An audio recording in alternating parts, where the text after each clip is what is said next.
Hi guys, it's Debbie, and today I would like to give you a full explanation of Mulholland Drive, directed by David Lynch. Mulholland Drive is a very complicated film, but we can understand more about it in the final part of the plot. As a matter of fact, the first 2/3 of the film are just a vision, a dream forming in the mind of failed actress Diane, which is introduced in the final portion of the film. So let's analyze the plot starting from this final portion of the film, as everything that we see before meeting Diane is not reality. Diane Selwyn's acting career is far from successful, and she leads a miserable life of depression and disappointments. She somehow manages to never get important roles, leading her to become paranoid and distrustful towards the film industry, in its manner of picking actors or putting beauty before skills and not considering true talent. And in addition to her failing acting career, her relationship with her beautiful and sensual lover Camilla Rhodes also comes to an end, as Camilla stole a lead role in a film they were both dreaming and working on and left Diane to marry director Adam Kesher. So in general, Diane's life is crumbling in front of her. She doesn't know what to do, she feels depressed and without hope. So she decides to carry out her revenge on Camilla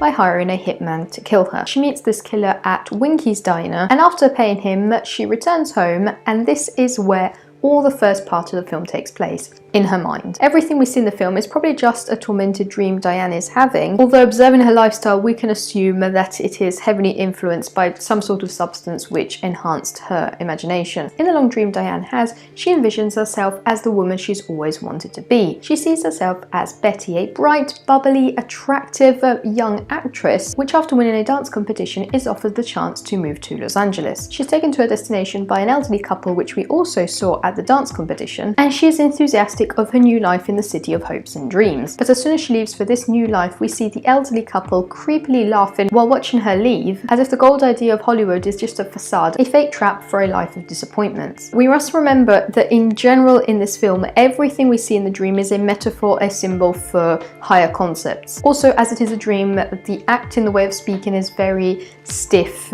not natural. In the meanwhile, in the dream, we see Camilla riding in a car at night. The car suddenly stops on Mulholland Drive.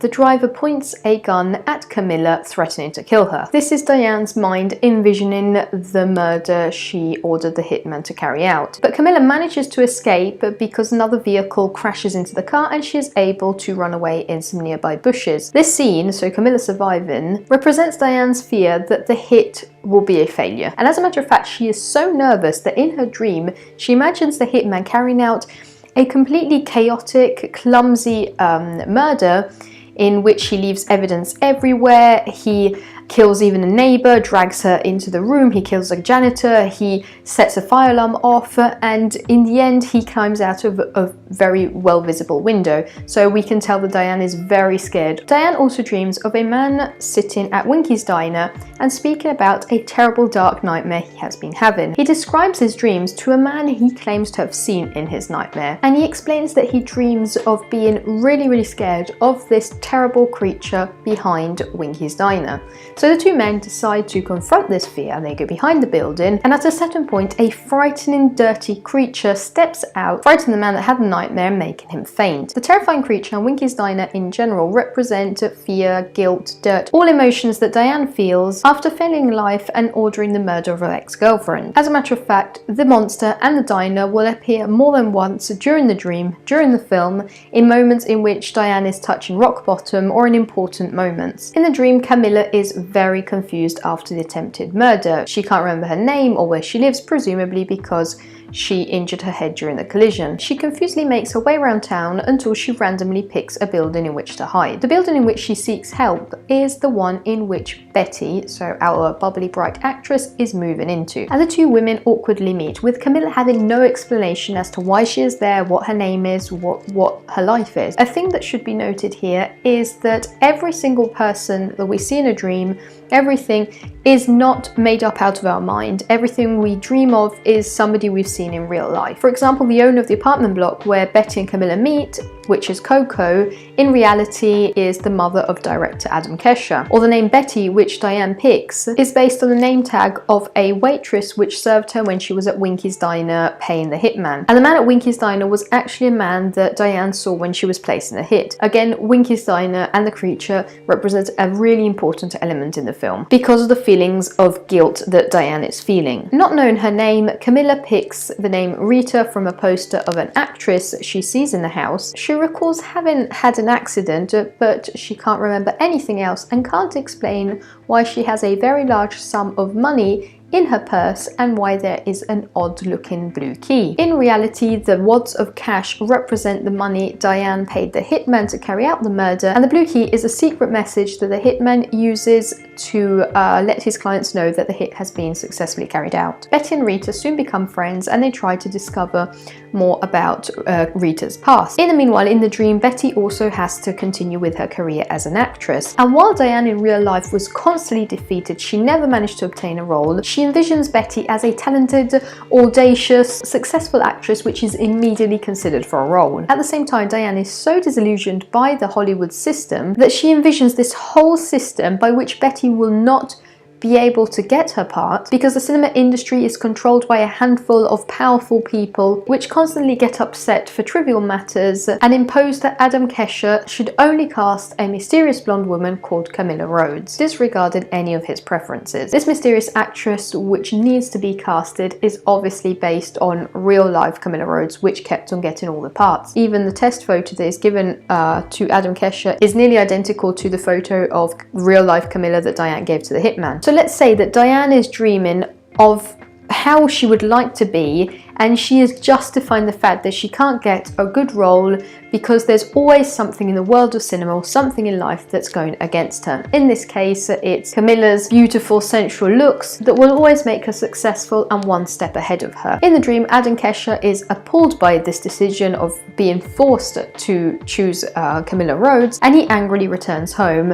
Upon returning home, he finds his wife cheating on him with another man. Although he is completely shocked, his naked wife and lover seem to think everything is really rational, and it was actually Adam that ruined everything by turning up. Diane probably envisions this because she feels as if Camilla in real life cheated on her with Adam, and that whatever she will say or do, life will always be against her and she'll be treated as the wrong, guilty, stupid person. As a matter of fact, at the event in which Adam and Camilla announce their engagement, Diane is treated in a very childish manner, and she's reprimanded for being late, and she's treated as, let's say, the least interesting person at the table. At this dinner, which was very traumatic for Diane, she sees a man with a cowboy hat walking past one of the tables right in the moment in which Adam and Camilla announce their engagement. So she immediately associates him with something negative. As a matter of fact, a man dressed as a cowboy appears in her dream, warning Adam Kesher that he must choose Camilla Rhodes. So in the end, Adam Kesher is basically forced to comply with the cinema industry's request and cast Camilla. Rita and Betty slowly start to discover more about Rita's past. They visit Winky's Diner, and one of the waitress's name tags is Diane, which suddenly triggers Rita's memory. Although she doesn't know whether her name is Diane, if Diane is another person, she just remembers this name, Diane Selwyn. Betty and Rita look up this name, Diane Selwyn, and find her address. They visit this address, but they find another woman, and she points out that they had swapped apartments. In real life, Diane had actually swapped apartments with a woman, or even lived with her, had a relationship with her, because we can tell there is a lot going on between them when we see them meet. Maybe this woman was a new girlfriend after breaking up with Camilla. But in the dream, upon visiting Diane's apartment, they only find a rotting corpse, which is Diane's mind representing her desire to end this life, foreshadowing her death. Also outside the house, there are some menacing men which represent Diane's fear of real-life police officers, which are actually trying to speak to her. Betty and Rita are shocked. They return home, and Betty starts to doll up Rita with a blonde wig. This is probably because she wants Rita to be more a